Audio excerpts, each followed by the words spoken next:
very good evening to all meditators. This evening, I shall discuss the importance of mindfulness of mental states, or the mind, or the consciousness. In the practice of mindfulness meditation, mindful and noting of the states of the mind or various mental processes is the first important factors to make progress. The second important factors is to develop constant mindfulness, and we have to practice the mindfulness of daily activities well, in order to ensure that there is constant mindfulness. When mindfulness meditators can practice mindfulness of daily activities well, then they would also gain better results in sitting meditation and walking meditation. Sometimes the mindfulness is not strong. The mind could be quite restless. In other words, there will be many thinkings, thoughts, or other mental states arising one after another. This is the nature of untrained mind, or the mind that is not yet well trained or well developed. So when there's a lot of thoughts or thinking arising, meditators should not feel frustrated or disappointed with the practice. Mindfulness meditators should have the right attitude, thinking that there's a good opportunity for me to realize the true nature of the thought process or the thinking mind. So meditators should be mindful and note every thought process as it duly occurs. Meditators should also be very mindful and note other mental states, such as unhappy or frustration, or sometimes there is a slight mental defilements arising, or such as anger, and so on. Sometimes meditators realize that there's a thinking. That thinking could disappear immediately. It's because two different mental states cannot arise at the same moment. When the previous one had disappeared, then the present one would arise. But when the mindfulness is not yet sharp and precise, then the thinking mind may not disappear immediately. It seems like the thinking mind keeps going. Then meditators have to make mental labeling, for example, thinking. At the same moment, be mindful of the thinking mind. If meditators be aware of the noting mind or the mental labeling, then the thinking would have disappeared. But the meditators did not realize the disappearance of the thinking rightly, because the meditators pay attention to the labeling. So when meditators pay attention to the labeling, the thinking disappears. So that mindfulness is not a precise mindfulness.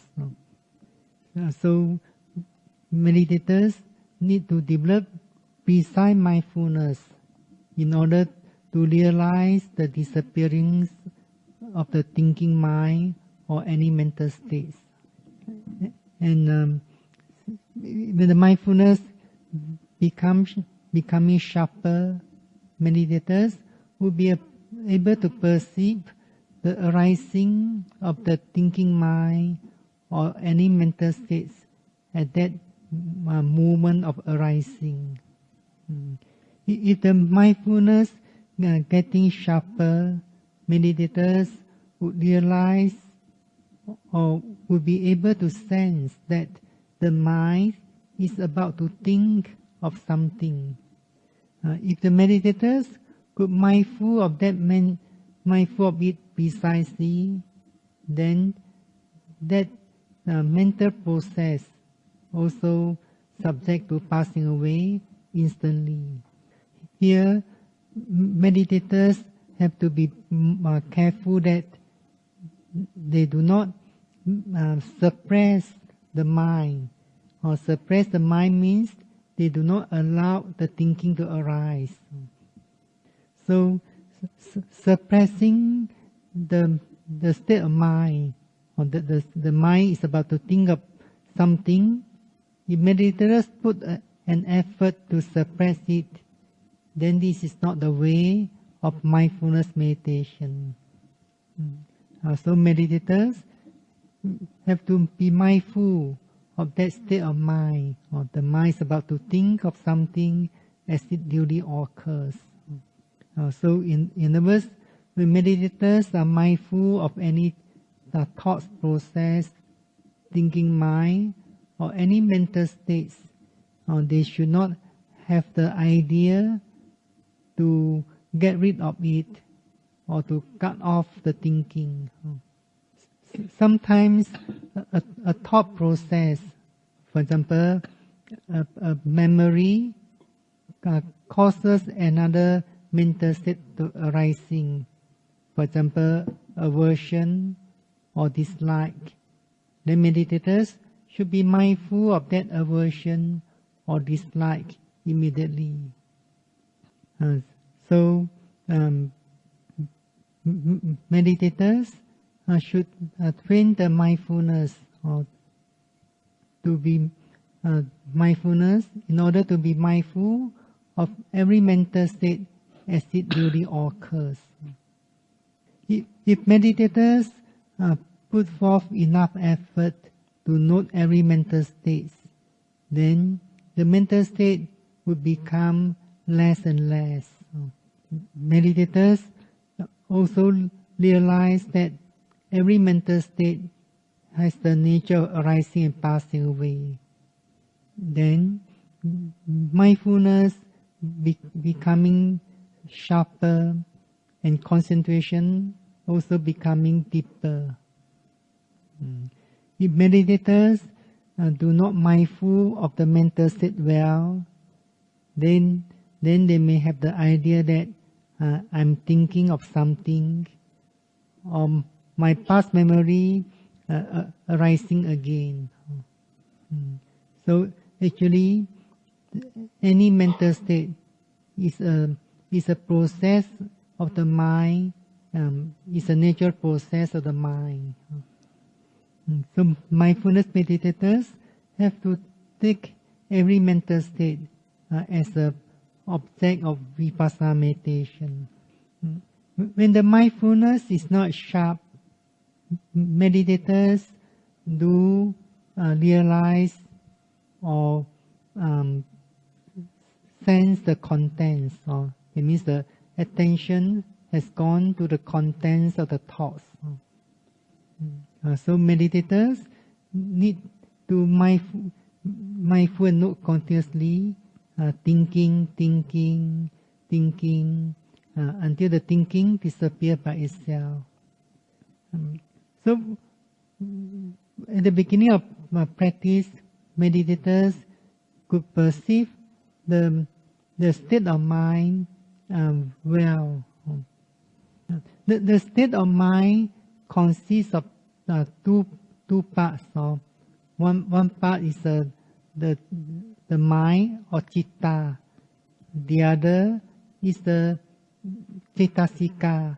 It's usually translated in the English as mental concomitants or mental associates. So this cetasika color the mind, or we say color the mind. For example, if there's anger, then you note anger, or when the craving becomes more dominant. So we say this is a craving mind. So you have to note craving.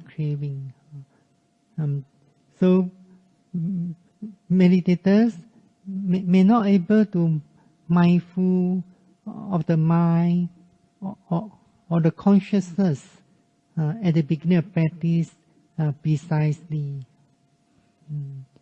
So as you know, during the practice of mindfulness meditation, meditators are mindful of nama rupa, or in other words, the five aggregates. As you know, the five aggregates are aggregates of physicality, or rupa khanda, or the aggregates of feeling or sensation, or vedana khanda, or the aggregate of perceptions, sanya khanda, or the aggregates of mental formation, sankhara khanda, and the aggregate of consciousness, vijnana khanda. So we begins the meditation, mindfulness meditation, by being mindful of the physicality or rupa. So rupa consists of four material elements. As you know, the wind element or the fire element, earth element, and water elements. And then sometimes painful sensation arising, then you have to mindful of that painful sensation as it really occurs. Then sometimes there are other mental formations that consist of 50 cetasika, for example, restless or feeling sleepy, and so on. So mindful of the mental hindrances is very important. For example, when meditators feel sleepy or sluggish or drowsy and so on, if meditators could not overcome these hindrances by mindfulness, then it's difficult to be mindful of other phenomena clearly. Sometimes restlessness can be caused by analytical mind. If there's a tendency to analyze the object or to analyze the experience, eventually that would lead to the restlessness of the mind. Then the fifth aggregate, consciousness. Consciousness here refers to the six consciousness, hearing consciousness, seeing consciousness, hearing consciousness, or smelling consciousness, or tasting consciousness, body consciousness, the mind consciousness. If the mindfulness is not sharp enough, then it's difficult to mindful and note the consciousness as it really occurs. To be able to note hearing as hearing, seeing as seeing, and so on, meditators have to attain a higher stage of experiences or knowledge. When the mindfulness is not sharp, meditators who perceive or become aware what sound, or for example the sound of bird, or the sound of the clock, and so on. In other words, the mind has gone to the external object at that time. Meditators could not perceive the consciousness of hearing at that moment. So if meditators could not realize the consciousness clearly, then they could not make further progress.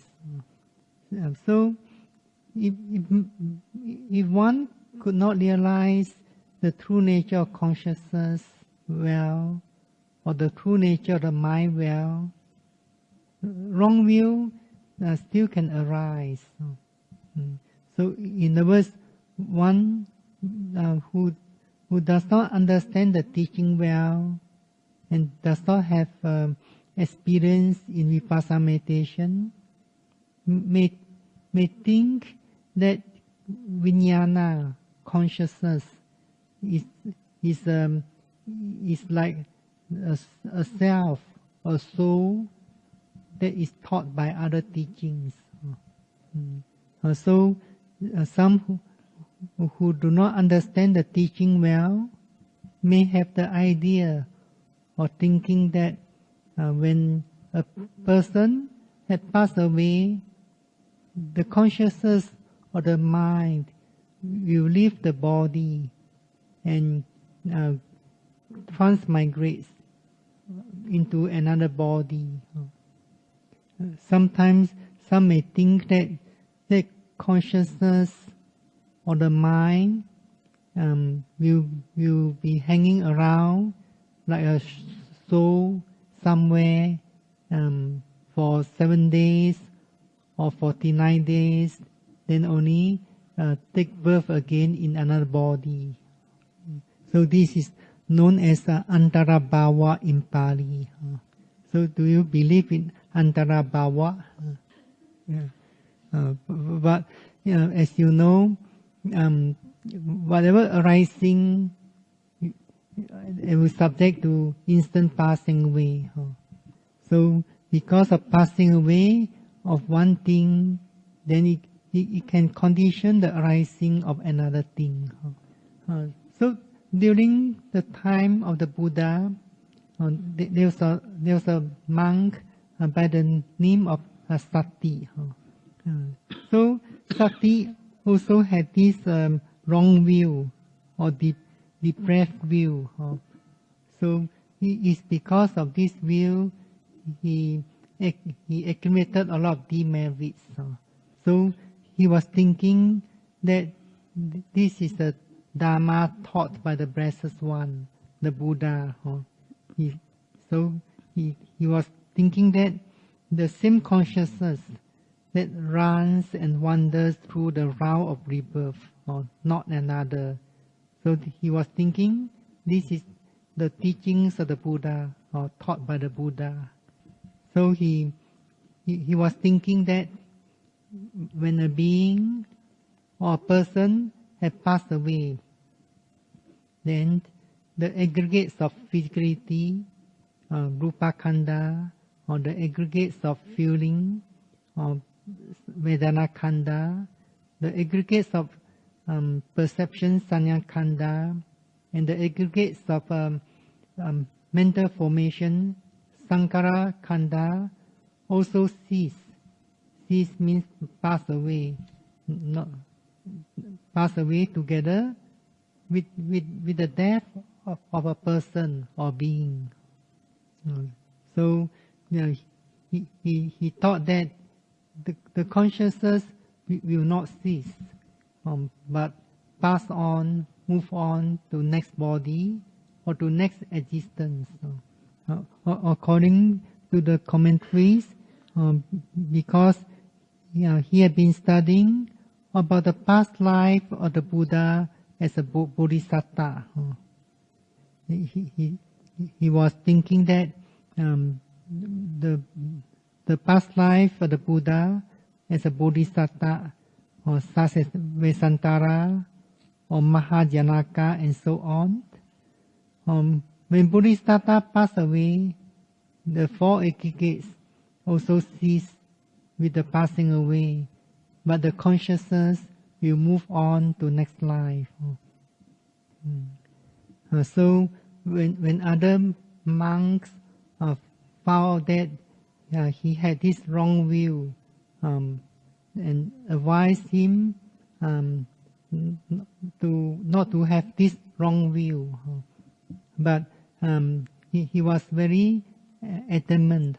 Adamant means something like stubborn, not willing to change. So sometimes when a person holds a wrong view, others may advise him or her, correcting her. One may not able to change, but hold on to that wrong view.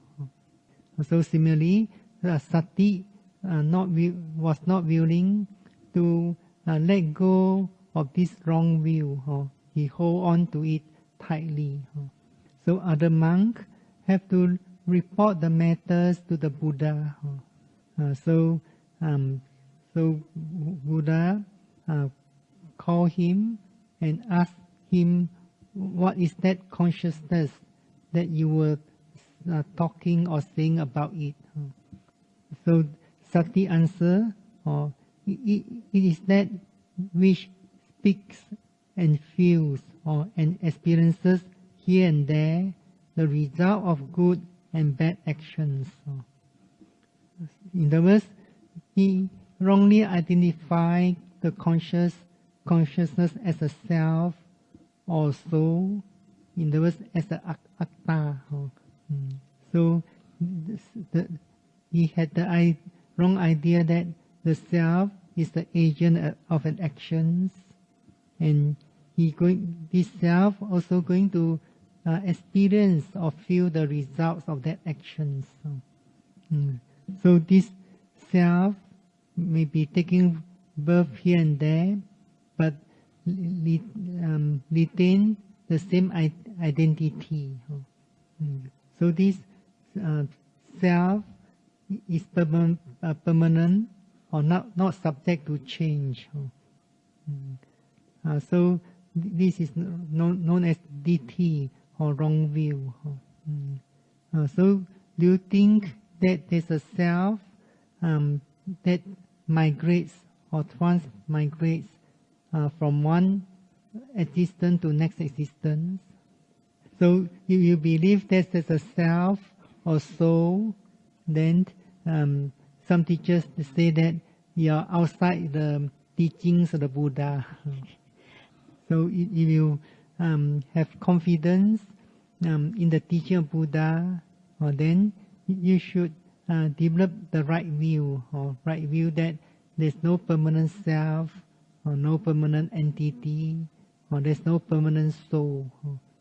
You have to realize that everything arising is due to conditions. In other words, without causal conditions, nothing can arise. So, how does consciousness, for example, hearing consciousness arise? How does this consciousness of hearing arising? So, the most important, there's a sound. Then there's a ear sensitivity or ear sensitivity. Other texts also include the conditions of the space. It means sound, there's a space for the sound to travel to the ear, and one is endowed with ear sensitivity. So when all these conditions met, then consciousness will be arising. So this consciousness is given the name as a hearing consciousness or sota vijnana in accordance with the conditions of arising. So as a mindfulness meditators, which object you should be mindful of? The sound or the ear, or which object that you should be mindful of? But in accordance with the practice of mindfulness meditation, consciousness of hearing should be the objects of mindfulness.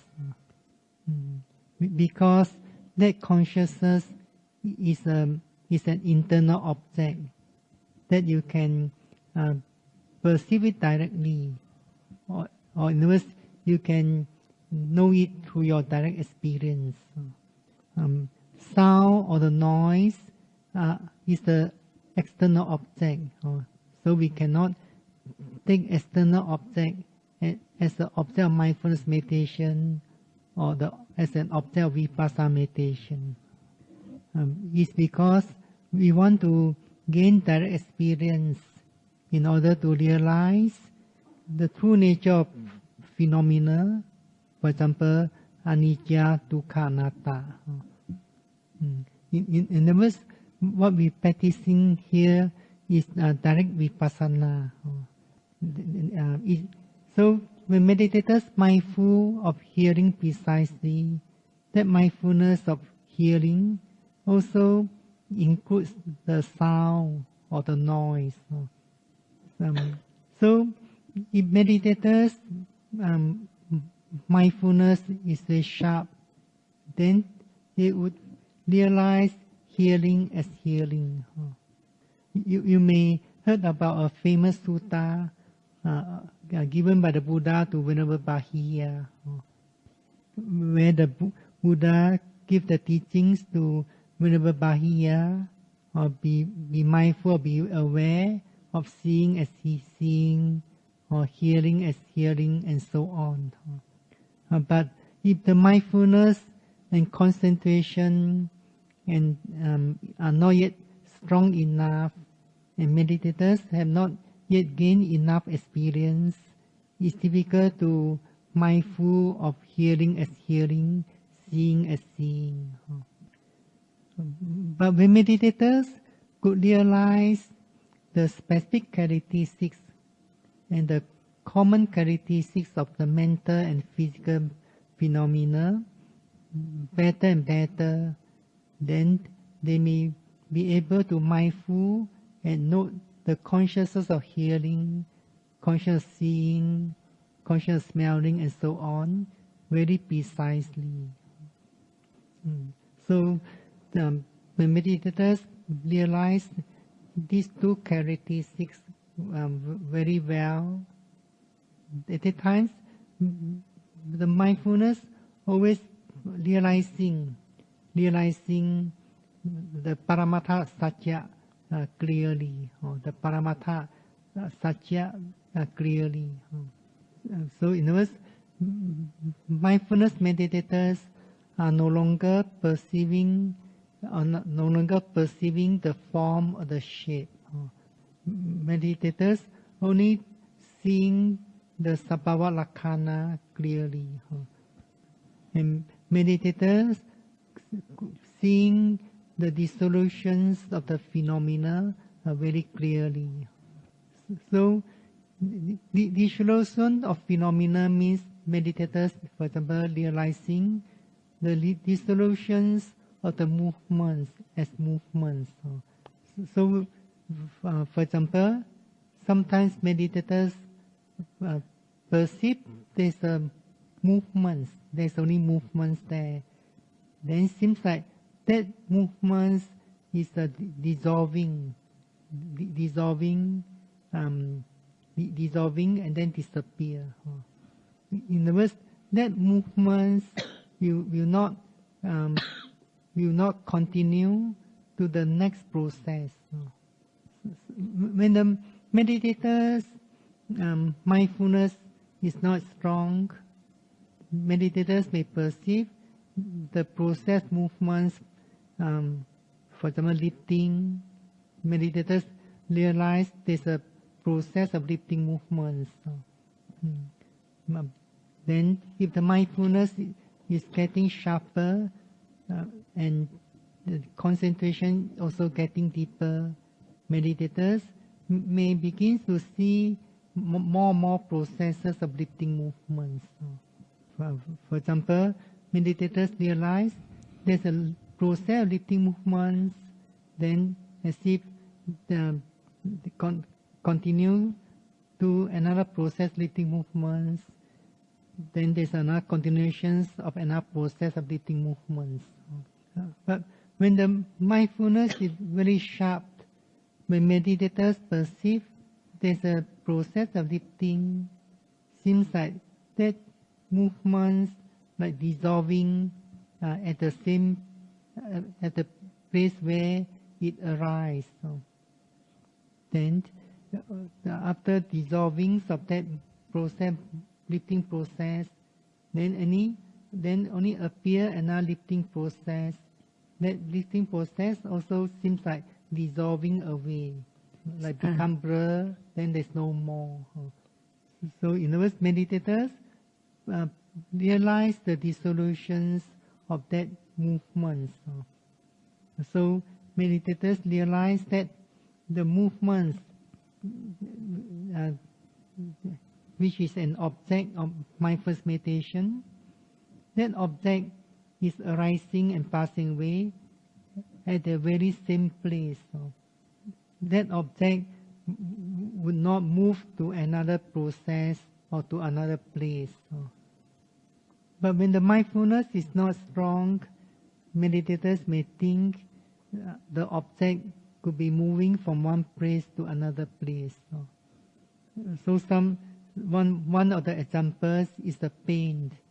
Sometimes meditators mindful of pain, they experience the pain is moving from one place to another place. So actually, there is no object moving from one place to another place. So at that stage of experience, meditators will be able to mindful and note hearing as hearing.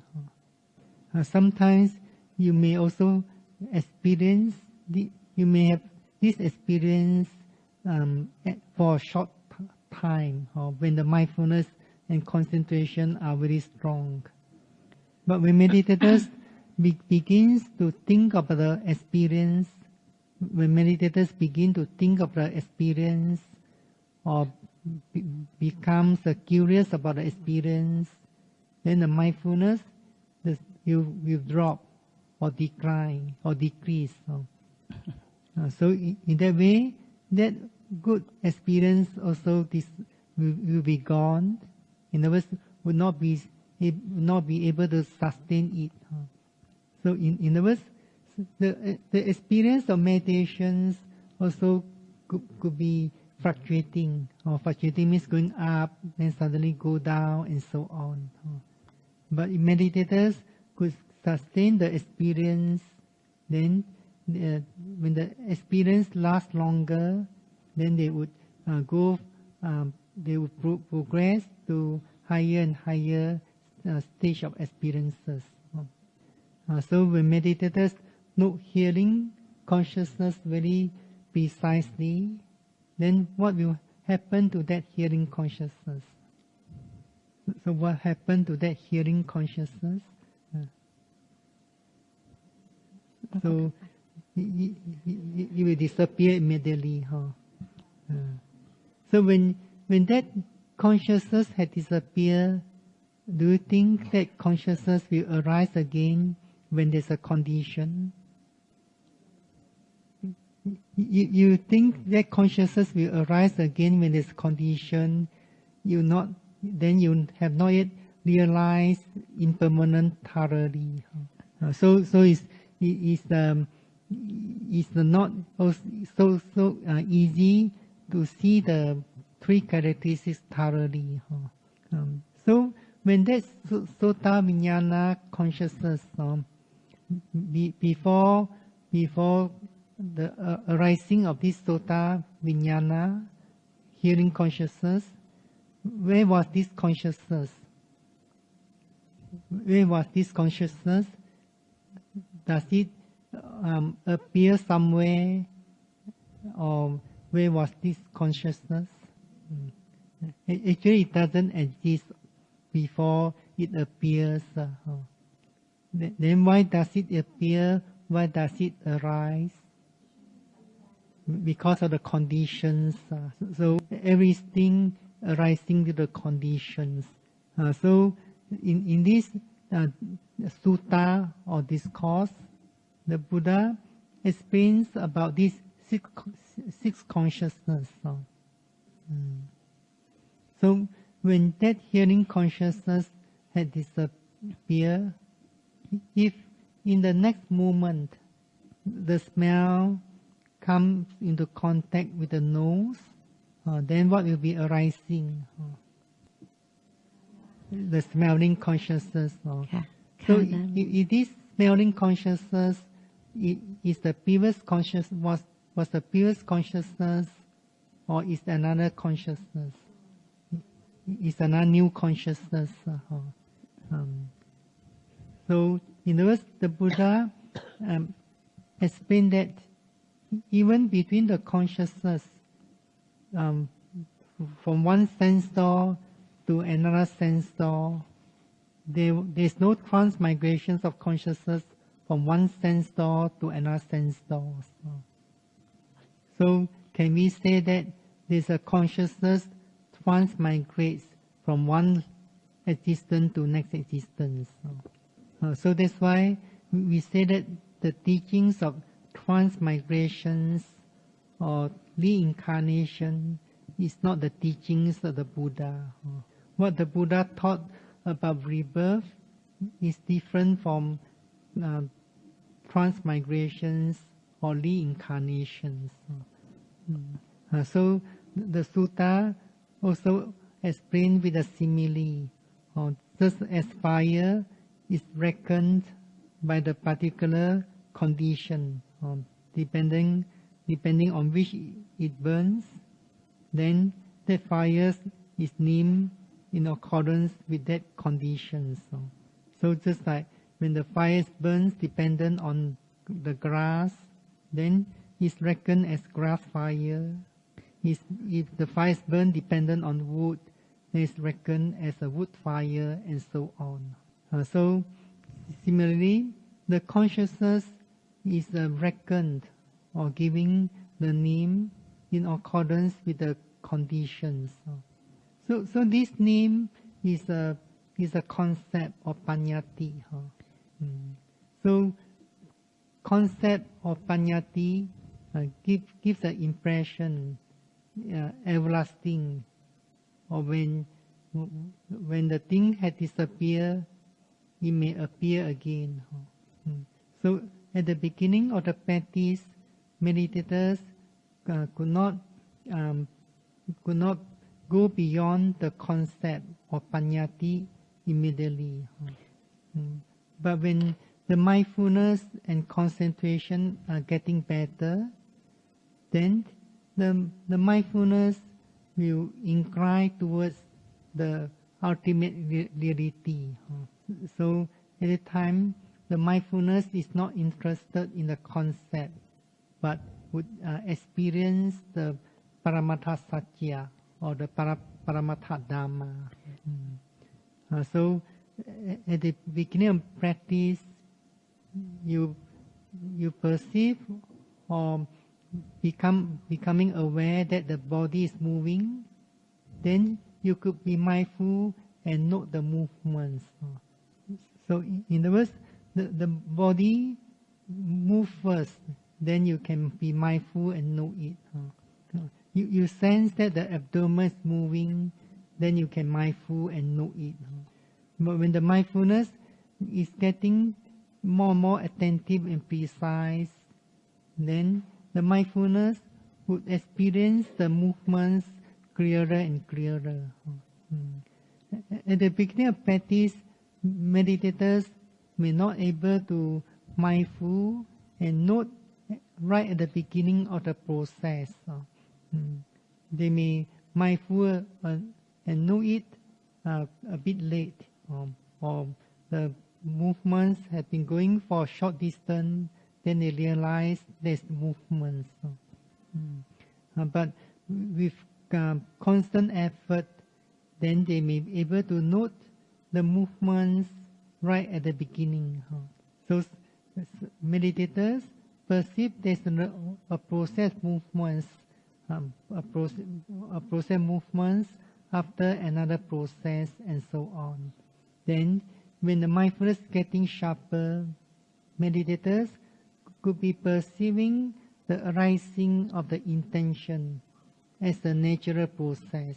So in other words, meditators realize there's an intention, then a process of movements would be arising. So in other words, meditators realize the specific characteristics of the sabhava lakkhana of the wind element. There's movements, and these movements is preceded by the intention. So this mental state of intention is also a natural process. When mindfulness is sharp with a deeper concentration, meditators perceive it naturally.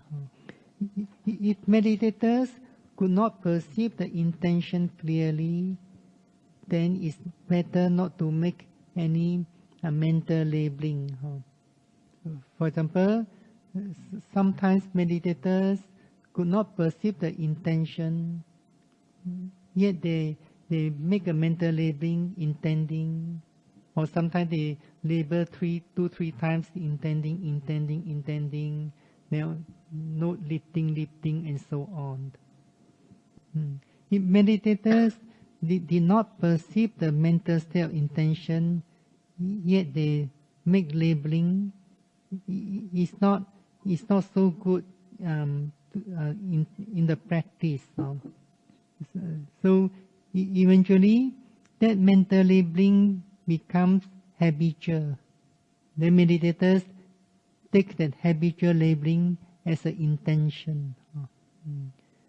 So then, in that way, meditators did not really practice truthfully, because in the practice of mindfulness meditation, we have to be mindful of something that's arising truly at that time. We cannot mindful of something that we did not see it or did not perceive it. We do not mindful or develop mindfulness based on preconceived idea or preconceptions.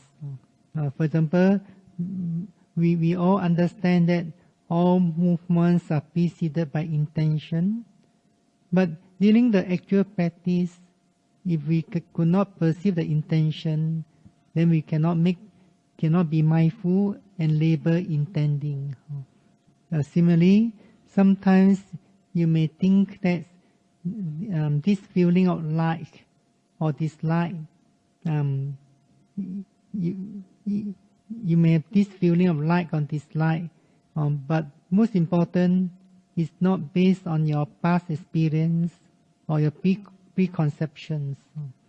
When you are not meditating or practicing mindfulness meditation, this feeling of like or dislike, when your eyes see something, can arise. But if you can be mindful of seeing well, for example, during retreat, seeing, if there's an intention to be mindful intention. When there's a stretching movements, you're mindful not stretching, and so on. Then this feeling of like or dislike cannot arise when you are able to mindful of the phenomena well. Similarly, sometimes the mind think of certain matters and cause some defilements to arise.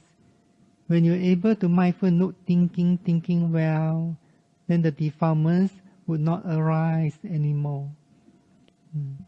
So that's why Abhidhamma explains the manifestation of mindfulness as mindfulness is manifested as a mental state,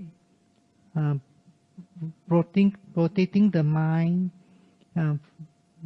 protecting the mind from being attacked by the defilements of kilesa, and also mindfulness manifested as a state of mind turning towards the object.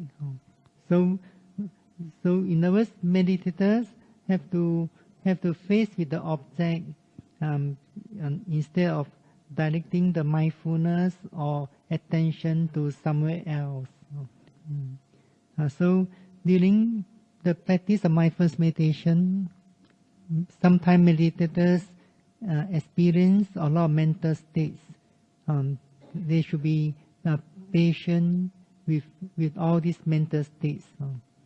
So when mindfulness meditators are able to mindful of this mental state well, then they can expect progress in the meditations. But if they do not put enough effort to mindful and note the mental states, then they will not make progress. They may be overpowered by the mental states, especially the mental defilements. So which meditators, whenever they encounter restlessness or any mental hindrances, they would develop patience and perseverance, so that they could overcome all these mental states and make more and more progress in the practice of mindfulness meditation. สาธุ สาธุ สาธุ